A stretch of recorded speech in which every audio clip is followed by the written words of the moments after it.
अस्सलाम वालेकुम। हम ऑक्सफोर्ड प्रोग्रेसिव इंग्लिश बुक 7 का एक यूनिट देखने जा रहे हैं। यूनिट 4 चल रहा है, जिसका कि एक लेसन हम आज देखेंगे। फूड मेमोरीज है, जो कि एक ऑनलाइन आर्टिकल है। लाहौरीज नोटबुक, ये लेटर प्रेस कोई मैगज़ीन है, उसमें से इन्होंने आर्टिकल लिया है। ऑनलाइन मैगज़ीन होगा, उसका आर्टिकल मौजूद है। तो शुरू करते हैं, समझते हैं और फिर उसकी एक्सरसाइज देखेंगे। आप लोगों ने हमेशा की तरह इसके डिफ़िकल्ट वर्ड्स पहले से निकाल के उसके मीनिंग अपने पास लिख कर उसकी पिक्चर खींच के भेजनी है, और इसकी जो रीडिंग है, जो टेक्स्ट की रीडिंग है, उसकी ऑडियो बनाकर अपने टीचर को भेजनी है अंडरस्टैंडिंग के साथ। शुरू करते हैं। फूड मेमोरीज, खाने के बारे में कुछ यादगार बातें। We all have our own childhood food memories, हम सबकी अपनी बचपन की खाने की यादें होती हैं।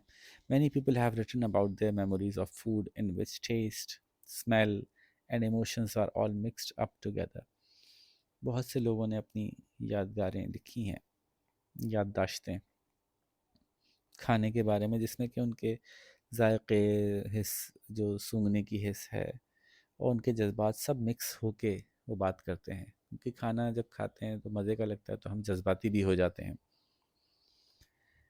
I remember waking each morning in my grandmother's house to smell the milk boiling with a little salt. मुझे याद है अपनी दादी के घर पे हर सुबह जब हम उठते थे तो दूध के उबलने की खुशबू आ रही होती थी, और जिसमें कि थोड़ा सा नमक मिला हो। Milk that had been delivered from the farm at dawn, दूध जो कि सुबह सुबह किसी बाड़े से जो है वो डिलीवर किया गया हो। फार्म जो है, वैसे तो फार्म होता है, लेकिन दूध के लिए जब गाय का फार्म होगा तो बाड़ा कहलाएगा। I can still smell that wonderful grandmother's house smell, wrote one writer in her memoirs. Memoir कहलाता है याददाश्त की लिख के कोई ऐसी ऐसी आर्टिकल लिखा गया जिसमें उसने अपनी कोई यादगार बात कही। तो मैं आज भी अपनी दादी का वो घर की जो खुशबू है वो महसूस कर सकता हूँ या कर सकती हूँ। The first thing I remember tasting as a child and then wanting to taste some more was a sweet pink fuzz that my grandmother skimmed off the pan of bubbling strawberry jam, wrote another. एक और ने लिखा कि जो पहली चीज़ मुझे याद है चखना, उसका जायका, और फिर उसको और खाना और चखना, वो पिंक फज़ था जो दादी अम्मा के जो पैन था, bubbling pan of strawberry jam. Strawberry jam बना रहे होते हैं तो गरम गरम होता है, तो उसमें ना बॉयल आ रहा होता है, उसमें बबल्स बन रहे होते हैं। उसके ऊपर से ना एक बबली सा जैम का ऊपर वाला हिस्सा, चूँकि स्ट्रॉबेरी जैम है तो पिंक कलर का होगा, वो निकाल के। फज़ का मतलब होता है फज़ी, बबली, और उसमें बबल्स बहुत सारे बने होते हैं, मोटा मोटा झाग झाग जैसा होता है। तो वो मीठा मीठा झाग झाग पिंक कलर का जो है वो हम खाते थे। स्किमिंग कहते हैं किसी चीज़ को ऊपर से निकाल लेना, जैसे बलाई निकालते हैं, तो ऊपर से वो मोटा मोटा झाग झाग जो था वो निकाल लेते थे। वो खाना याद है। In this text, Lahori's notebook, the writer recalls the food he remembers from his childhood in Lahore and makes some recommendations for the diet of his own children. जो राइटर है वो अपनी कुछ याददाश्त लिख रहा है, जो वो याद कर रहा है वो खाना जो अपने बचपन में लाहौर में खाता था, और अपने बच्चों के खाने के लिए कुछ रिकमेंडेशंस दे रहा है। Lahori's notebook. I remember that as a young boy, food used to be pretty austere in Lahore. मुझे याद है जब मैं एक छोटा लड़का था कि खाने के मामले में काफ़ी सख्ती होती थी लाहौर में। ऑस्टेयर का मतलब है ऐसी बातें जिनके लिए सख्त उसूल बने हों। खाने के मामले में सख्त उसूल बने होते थे लाहौर में। Eating out was considered almost a sin, बाहर जाके खाना खाना तो एक गुनाह की तरह से था। Mutton was served to the seniors while beef was out of the question. बड़ों को जो है वो बकरे का गोश्त बड़ों को खिलाया जाता था, और गाय का गोश्त तो कोई खाता ही नहीं था। मटन एंड चिकन कढ़ाई वर अनहर्ड ऑफ। मटन और चिकन कढ़ाई तो कभी सुनी ही नहीं थी हमने। There were only a handful of kebab and tikka shops in the city, which I was permitted to visit twice or thrice a year. और कुछ मुश्किल से चंद ही, a handful का मतलब चंद ही ऐसी दुकानें थीं जहाँ कबाब और टिक्का मिलता था शहर में, जहाँ मुझे साल में एक दो दफ़ा जाने की ही इजाज़त मिलती थी, या दो तीन दफ़ा। At home, the emphasis was mainly on lentils, vegetables, and fruit, and kulcha lassi during the hot and dry summer months. घर में तो जनाब जोर इस बात पे होता था कि दालें खाई जाएं, सब्जियां खाई जाएं, फल खाए जाएं, या वो लस्सी के साथ एक फुल्का सा रोटी का खा लिया जाए, जो गर्म और ड्राई समर मंथ्स होते थे उसमें। Plenty of raw salad and yoghurt was the daily routine. अच्छा खासा कचालू या कच्चा सलाद और दही जो है वो तो रोज़मर्रा का मामूल था। In the dry summer months of May and June, my daily diet at preschool breakfast used to be a plate of yogurt and a kulcha, followed by a cup of salted green tea. मुझे याद है कि जो खुश्क सा गर्मियों के जो महीने होते थे मई जून के, उसमें हमारी रोज़मर्रा की जो खुराक थी प्री स्कूल यानी नर्सरी में, मॉन्टेसरी में, उन महीनों में उसमें हमारा नाश्ता होता था रोज़ाना का, एक प्लेट दही, उसके साथ एक रोटी और साथ में एक नमकीन चाय। All this has gone now. अब वो सब कुछ जा चुका, except the mangoes and the jamuns. अच्छा ये ना पहले हम यहाँ से पहले यहाँ आएंगे, फिर हम नीचे आएंगे। And we used to have a pretty large vegetable garden. अच्छा वेजिटेबल ना बोलिएगा इसको please, vegetables. So we used to have a pretty large vegetable garden where I used to grow my own cucumbers, tomatoes, turnips, bhindis and even melons।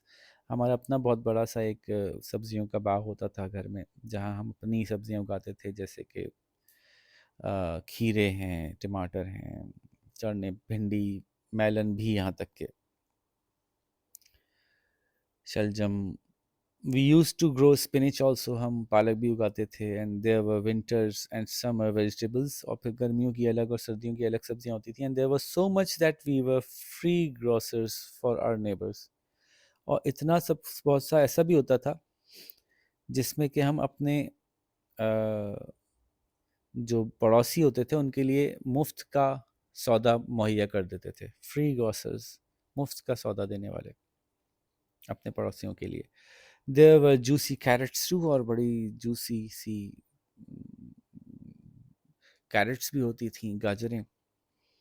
We all grew our own mangoes and jamuns, और हमारे अपने आम होते थे, अपने जामन होते थे हम सभी के। Mangoes followed by a glass of milk और lassi were considered to be a blood purifier. आम खाएं और उसके बाद जो है वो दूध का एक गिलास या लस्सी का गिलास पिएं तो खून साफ करने की ज़बरदस्त चीज़ होती थी। And jamuns were said to be good for your stomach but not too many of them. जामुन आपके पेट के लिए बहुत अच्छे होते थे, लेकिन बहुत ज़्यादा नहीं। During winter, my father used to bring home basketfuls of bananas, Nagpur oranges, grapes, pomegranates from Kandahar and guavas. और सर्दियों में तो मेरे अब्बा लाते थे घर अपना भर भर के केले लाते थे। अब ये बास्केटफुल्स को हम यूँ कहेंगे कि भर भर के लाते थे। ऑरेंज आते थे नागपुर से। अब ये बिफोर पार्टीशन की बात कर रहे हैं, ये यानी 1947 की पहले की बात हो रही है। फिर ग्रेप्स होते थे यानी अंगूर, और अनार, और कंधार से अनार आते थे, ये जो है ये अफ़गानिस्तान में, और अमरूद आते थे। All this has gone now, वो सब ख़त्म हो गया एक्सेप्ट मैंगोज एंड जामुन्स। अब सिर्फ आम और जामुन ही बचे। The vegetable garden has been turned into a lawn. Vegetable garden ख़त्म हो गया, वहाँ पे एक लॉन बन गया हमारा। Only a few tomato plants grow in the backyard and the fig tree there was cut down by my mother. वहाँ पे सिर्फ कुछ टमाटर के पौधे ही रह गए जो बैकयार्ड में उगते हैं, और एक फिग ट्री था, इंजीर का दरख्त, जो कि मेरी माँ ने काट दिया है, मेरी अम्मी ने काट दिया है. Its its fruit was delicious while it lasted, but mother was convinced that fig tree in the house brought bad luck to the family. जब तक वो रहा तब तक उसका फल तो बहुत मज़े का होता था, लेकिन मेरी अम्मा को यकीन हो गया था कि ये जो फिग ट्रीज होते हैं, ये जो है वो अंजीर के दरख्त बैड लक लेके आते हैं, बदकिस्मती का बायस बनते हैं फैमिली के लिए. You can't do anything about superstitions. और अगर आप सुपरस्टिशंस के बारे में तो कुछ नहीं कर सकते ना, जब किसी को हो जाता है वहम, तो फिर वहम हो जाता है. Now I intend to do the following. अब मैं ये करना चाहता हूँ. Ban burger eating and soda drinking by my children. अब अपने बच्चों की मैं सोडा ड्रिंकिंग और बर्गर ईटिंग बंद करना चाहता हूँ. Promote and increase use of vegetables. सब्जियों का मज़ीद इस्तेमाल को प्रमोट करना चाहता हूँ, बढ़ाना चाहता हूँ, बढ़ावा देना चाहता हूँ. Ban the purchase of mithai by my family. अपनी फैमिली की मिठाई की ख़रीदारी पर पाबंदी लगाना चाहता हूँ. Encourage the use of light yogurt. Light yogurts का मतलब योगर्ट यानी दही की बहुत सी किस्में होती हैं. ऐसे दही भी होते हैं उसमें बड़ी ज़बरदस्त मलाई वलाई होती है. लाइट योगर्ट होता है थोड़ा पतला होता है और उसमें मलाई नहीं होती, तो उसको मैं चाहता हूँ कि वो इस्तेमाल हो. Ban the cooking of rich food 6 days out of 7. 7 में से 6 दिन ऐसा हो कि मुरगन खाने ना बने. मुरगन खाने मतलब हैवी खाने, इसमें गोश्त वोश्त ज़्यादा हो और तेल भरे हों. Promote the use of fresh lime and all seasonal fruit. लीमू और जो मौसम के जितने ही फल हैं उनके इस्तेमाल को मैं बढ़ाना चाहता हूँ. फिर जी ये इन्होंने एक अपना अपना इजहार किया कि मैं ऐसा चाहता हूँ. अब इन्होंने कुछ सवाल किए हैं, डिस्कशन के क्वेश्चंस हैं. In what ways do you think your diet differs from the और remains the same as a writer as a child. आपकी जो खुराक है वो उस राइटर के इस राइटर के जो बचपन की खुराक थी उससे उस जैसी ही है या उससे मुख्तलिफ है, ये बताइए. किस तरह मुख्तलिफ है ये भी बताइए. How do you think the writer feels about the changes that have taken place. उसको कैसा महसूस हो रहा है बताइए, ये तब्दीलियाँ जो आई हैं. अच्छा लग रहा है, बुरा लग रहा है, और तफसील से बताइए, 4-5 लाइनों में जवाब लिखिए. What do you think about his numbered proposals at the end of the article. आपको कैसा लगता है जो उसने बातें की हैं आखिर में कि ये होना चाहिए, आप उससे एग्री करते हैं नहीं, और क्यों नहीं या क्यों हाँ. फिर एक पोइट्री है छोटी सी टेस्टिंग द लैंडस्केप. जो आपके सामने ज़मीन का खित्ता खूबसूरत मौजूद है, इसका जायका चखना. मिट्टी का जायका नहीं, मिट्टी में उगने वाली चीज़ों का जायका.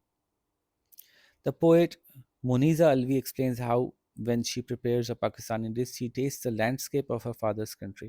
जब वो कोई पाकिस्तानी खाना बनाती है तो उसको ऐसा लगता है कि वो अपने वतन की का जायका चख रही है. Testing the landscape of the country का मतलब हुआ अपने वतन का जायका चखना, और फादर्स कंट्री अपने अब्बा के वतन का जायका चख रही है. प्रॉब्ली वो शायद पाकिस्तान में नहीं रहती. The bottom of the pan was palette, paprika, sienna, धनिया, haldi, heaped like powder paints. Melted ghee made lakes, golden rivers. अच्छा, ये तो खेन है, ये तो काली मिर्च है. तो bottom of the pan was a palette. Palette क्या होती है, वो जिसपे के आप मुख्तलिफ पेंट्स निकालते हैं, जिसके ऊपर फिर ब्रश की मदद से पेंट्स किसी कैनवस पे पेंट करते हैं, पेंटिंग बना रहे होते हैं. तो मेरे जो भगोना है, मेरा जो बर्तन है, उसका जो तला है, उस वो एक पैलेट की तरह से है, जिसमें क्या क्या है. पेपरिका है, खियान है यानी काली मिर्च है, और धनिया है. ये उसमें ऐसा लगता है कि रंग पड़े हुए हों. हल्दी हीप्ड लाइक पाउडर पेंट्स, और हल्दी उसमें ढेर लगा हुआ है हल्दी का, जैसे कि पाउडर वाला पेंट हो. मेल्टेड घी मेड लेक्स गोल्डन रिवर्स, और जो घी पिघल रहा है उसमें से ऐसा लगता है जैसे कि झीलें बन रही हों या दरिया बह रहे हों. यानी वो खाने की डिश को ऐसे देखती है जैसे कि कोई लैंडस्केप हो, कोई खूबसूरत सरजमीन हो जिसको देख के जो बहुत हसीन लग रही हो देखने में. The keema frying my mother waited for the fat to bubble to the surface. Friends brought silver leaf. I dropped it on key. और जो जो कीमा था वो वो जब फ्राई हो रहा था तो मेरी अम्मा इंतज़ार कर रही थी कि उसमें से जो है वो फैट जो है वो बबल करके सरफेस पे आ जाए। कीमे में भी फैट होता है ना, क्योंकि गाय का गोश्त होता है तो उसमें कुछ ना कुछ चर्बी होती है। तो जब गाय के गोश्त को पकाते हैं और उसको भूनते हैं कीमे को, तो उसमें से हल्के हल्के बबल्स निकलना शुरू होते हैं फैट के। तो मेरी अम्मा इंतज़ार कर रही थी उसका। और मेरे दोस्त जो थे वो सिल्वर लीफ यानी चांदी के वर्क लेके आए। चांदी के वर्क आपने देखे हैं कि खीर पे और स्वीट डिशेस पे लगाए जाते हैं उसको खूबसूरत करने के लिए। आई ड्रॉप्ड इट ऑन खीर, उसको खीर पे मैंने लगाया। Special rice pudding for parties, और चावल की पुडिंग बनाई हमने पार्टीज़ के लिए। आई टेस्टेड द लैंडस्केप, तो फिर मैंने ऐसा लगा मुझे कि मैंने अपनी और सरजमीन की खूबसूरती चखी। Customs of my father's country, ये रिवाज थे मेरे वालिद के मुल्क के। It's fever on biting a chili, और ऐसे ही है जैसे कि मैंने कोई तेज़ मिर्च काटी हो, उसका ही शौक़ है हम सबको। अब यहाँ पे जो fever on biting a chili है, तो यूँ समझिए कि इसमें दो मायने निकल सकते हैं। एक ये कि हरी मिर्च काटना तो लगता है जैसे कि आग ही लग गई हो, फीवर गर्म होने से मुताल्लिक़ है ना। तो और एक फ़ीवर इसको भी कहते हैं कि जब कोई बहुत ज़्यादा फ़ैशन चल जाता है, बहुत ज़्यादा पैशनेट होते हैं लोग किसी चीज़ के लिए, तो उसको भी कहते हैं ये तो इस चीज़ इसका तो फ़ीवर हो गया लोगों को, यानी ये बहुत ज़्यादा ही चढ़ गया है, ये बहुत ज़्यादा चल गया है। तो इनके कल्चर में, मेरे अब्बा के कल्चर में, हरी मिर्च काटना तो समझो जैसे कि एक बहुत ही ज़रूरी फ़ैशन है। दोनों अंदाज से बात समझी जा सकती है। तो अब डिटेल्स में कुछ इनकी बात समझते हैं। An artist mixes his colours on a palette. In what ways does the bottom of the pan look like an artist palette. इनका ये जो बॉटम ऑफ द पैन था, ये कैसे पैलेट लग रहा था, तो मैंने आपको एक्सप्लेन किया। आप इसको अपने अल्फाज में बताइएगा कि ये पैलेट कैसे लग रहा था, क्योंकि इसमें बहुत सारे तरह के कलरफुल इंग्रेडिएंट्स डले हुए थे। What does the melted ghee look like to the poet? As a child, she looks into the pan. ये तो बहुत ही आसान सवाल है, बताया हुआ ही है इसमें उन्होंने कैसा लग रहा था। What does it mean when the poet says she tasted the landscape? तो मैंने ये भी समझाया कि लैंडस्केप टेस्ट करने का मतलब है कि जब आप वो खाना खाते हैं तो आपको वो सारी खुशबुएं, वो सारे एहसासात, वो सारी फीलिंग्स आपकी मेमोरी में जाग जाती हैं जो उस इलाके की होती हैं। Explain what the poet experienced about her father's country when she bit into a chili. ये तो मैंने आखिर में एक्सप्लेन ही किया कि when she bit into a chili, she believes that it's very hot, it's burning, it creates a burning feeling, and she also believes that, दोनों बातें explain कीजिएगा, she also believes that the custom is very hot, it's very important custom for his her father's relatives, that they always bite a chili when they are eating keema or something like that. तो हमारे घर में भी ये रिवाज है कि कीमे के साथ जो है हरी मिर्च खाई जाती है। Apart from golden there are no colour names in this poem, but it is a very colourful poem. Which words and phrases suggest different colours to you. आपको लगता है कि कौन से वर्ड्स या फ्रेजेस हैं वो कलर्स को रिफ्लेक्ट कर रहे हैं? मुझे तो ये सब लग रहे हैं। ये ग्रीन है, ये काला है, ये ग्रीन है, ये पीली है, ये सब कलर्स को रिफ्लेक्ट कर रहे हैं। और वो सिल्वर लीफ है। Write down one literal statement in the poem and one metaphorical statement. Metaphor कहते हैं एक ऐसी चीज़ जो कि असल में नहीं होती, उसको मुहावरतन बोलते हैं। तो कोई भी एक लिटरल स्टेटमेंट बता दें, कोई भी एक मेटाफोरिकल स्टेटमेंट बता दें। तो मेटाफोरिकल स्टेटमेंट हो सकती है इसमें, आई टेस्टेड द लैंडस्केप, ये मेटाफोर है। इसमें हो सकती है एक metaphorical statement, the bottom of the pan was a palette. Palette है तो नहीं ना एक्चुअली, तो इसको कह सकते हैं। ठीक है, तो मेटाफोरिकल हो गई। लिटरल का मतलब क्या हो रहा था असल में, तो जैसे कि आई ड्रॉप्ड इट ऑन खीर, ये फ्रेंड्स बॉट सिल्वर लीफ, ये फैक्चुअल स्टेटमेंट है, ऐसा हुआ। तो कोई भी एक लिख सकते हैं इसमें से। What do you think were the feelings of the poet as a child in this poem. ये अपनी तरफ से लिखिएगा कि क्या फीलिंग्स थी, पॉजिटिव थी, एक्साइटमेंट की थी, एक उसको जो है वो कोई मेमोरी उसकी इंगेज होती थी, तो ये फीलिंग्स जो हैं वो आपको खुद लिखनी है। होमोफोन्स वो होते हैं जिनकी आवाज़ एक जैसी होती है लेकिन उनके मतलब अलग अलग होते हैं, जैसे चिली और चिली। ये चिली का मतलब मिर्च है और इस चिली का मतलब ठंडा होना। और पैलेट और पैलेट, इसका भी मुख्तलिफ मतलब होता है। ये तो वो कलरफुल पैलेट होती है ना जिसमें रंग रखे जाते हैं।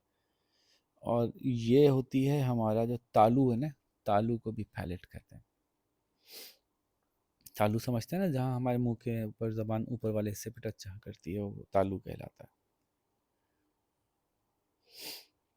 अच्छा, फिर करना क्या है, इन इन एक के बारे हर एक के बारे में एक एक जुमला बनाइए, बहुत बच्चों वाला काम है। फिर वो write about your own food memories. ओह, इसमें तो अपनी मेमोरीज लिखी है, इसमें पूरा इंस्ट्रक्शंस दी हुई है।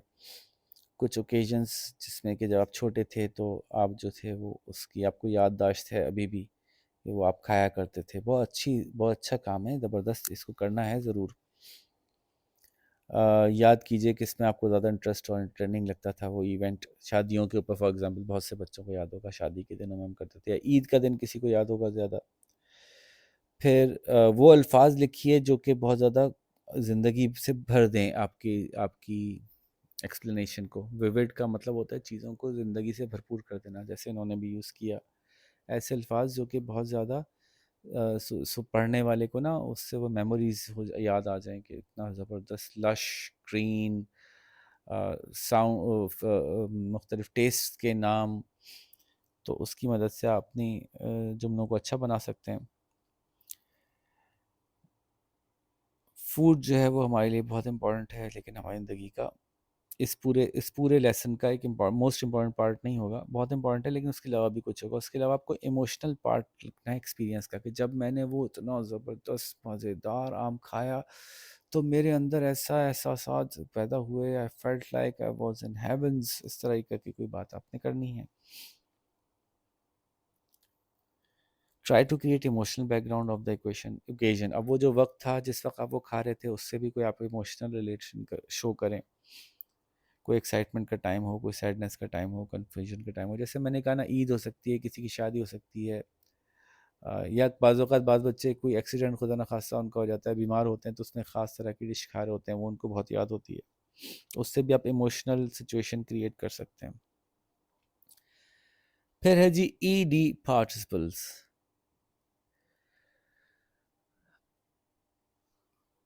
From the text find the examples of E D participles. बहुत आसान है, और फिर उनकी बेस वर्ब बताइए।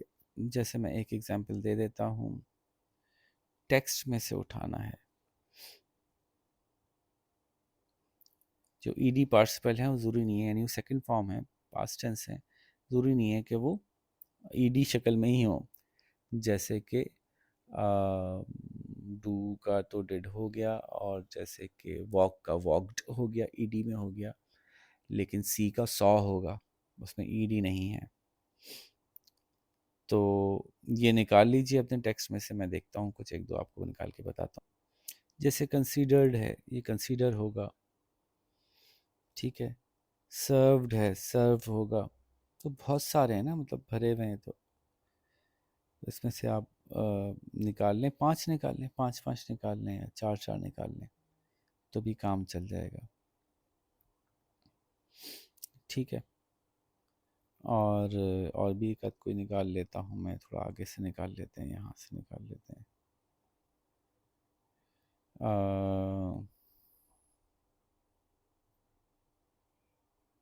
लास्टेड और कन्विंस्ड। चार तो मैंने ही बता दिया यार, सारे थोड़ी बताने थे। ठीक है, करना क्या था इसमें, आपको बताना है कि अगर फॉर एग्जांपल कन्विंस्ड है तो फिर उसकी इन्फिनेटिव फॉर्म कन्विंस है। फर्स्ट पर्सन में प्रेजेंट और पास्ट बतानी है उसकी। तो ये आसान है, जैसे कि फॉर एग्जांपल वॉक है, वॉक्ड है, मिसाल के तौर पे, तो उसकी जो फॉर्म होगी वो होगी वॉक, और पास्ट फॉर्म होगी वॉक्ड ही। कंसीडर्ड है तो कंसीडर और कंसीडर्ड फर्स्ट पर्सन रखते हुए प्रेजेंट और पास्ट निकालनी है। ठीक है जी, तो ये काम हो गया।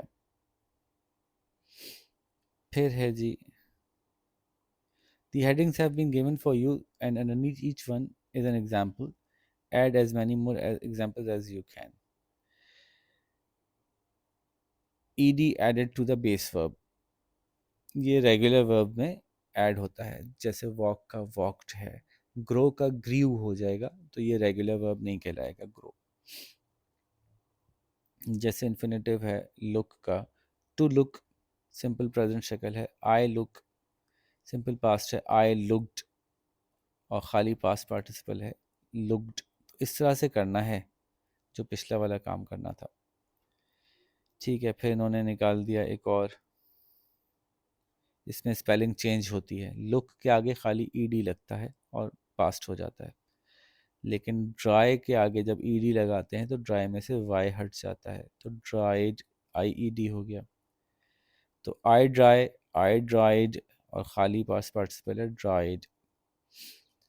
फिर कहीं कहीं तो स्पेलिंग भी चेंज होती है। जैसे ग्राइंड में आई ग्राइंड, आई ग्राउंड, और पार्ट्स पहले ग्राउंड। ग्राइंड का मतलब है पीसना, और पीसने की पार्ट्स पास्ट टेंस होती है ग्राउंड। इस तरह करना है ये। फिर स्मेल वर्ड्स हैं, ये इसके मीनिंग लिखिए सबके, तो ये आप खुद देख के लिखिए, शाबाश। अगर आपने इसमें से कुछ यूज़ करना है, to describe the following sometime more than one words could be appropriate, तो वो अप्रोप्रिएट वर्ड्स के सामने लिखिए। स्पाइस्ड चिकन कुकिंग हो रही है, इसमें से क्या क्या आएगा आपको? अरोमा आएगा, यस आएगा, चिकन का अरोमा होता है। फ्रेग्रेंस नहीं आएगी, फ्रेग्रेंस जो है वो खुशबू को कहते हैं, ऐसी जो फलों की जो सेंट के तौर पे यूज़ कर सकते हैं ना, परफ्यूम के तौर पे यूज़ कर सकते हैं। तो स्टिंक भी नहीं होगी, वो तो गंदी स्मेल होती है। स्टेंच भी नहीं होगी।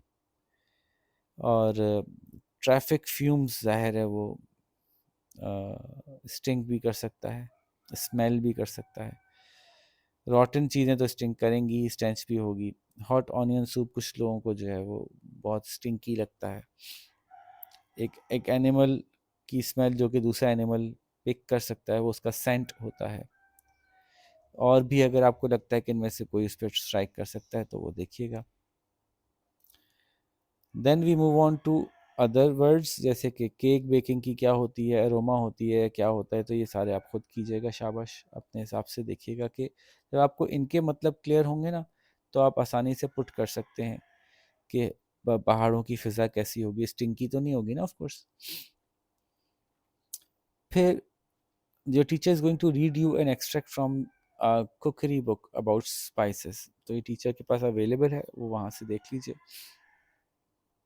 The text is given on the following page with 12 spaces to fill from the full text which your teacher will read. Here are the words for you to put in their correct places. तो teacher पढ़ के सुनाएंगे और उसमें space मौजूद होगा, और ये ऑर्डर में नहीं है, तो आपको इनमें से तलाश करके उसमें लिखना है। लेकिन आप उससे पहले क्या करेंगे, ये आपको करने का काम है कि आपको इनके मीनिंग निकालने हैं। मीनिंग निकाल लीजिएगा इनके, तभी आप बता सकेंगे टीचर ने अब जो गैप में बोला है तो उसमें से कौन सा वर्ड आएगा।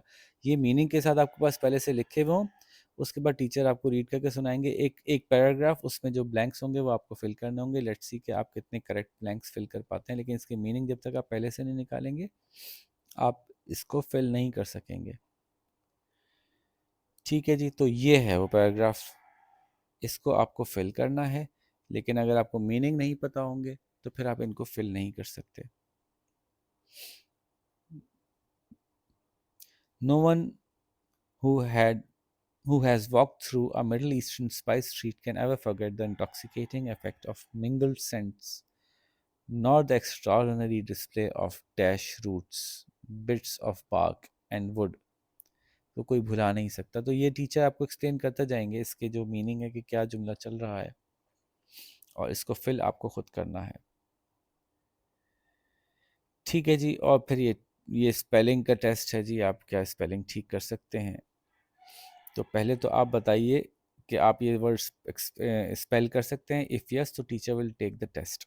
ठीक है, इसका आपका टेस्ट होगा, स्पेलिंग टेस्ट। और ये वोकेबलरी है जिसके आपको मीनिंग लिखने हैं। तो these are a bit more difficult. आप इसको डिक्शनरी से देखिए भी और उसकी प्रोनाउंसिएशन भी आप सीखिए और टीचर से पूछिए।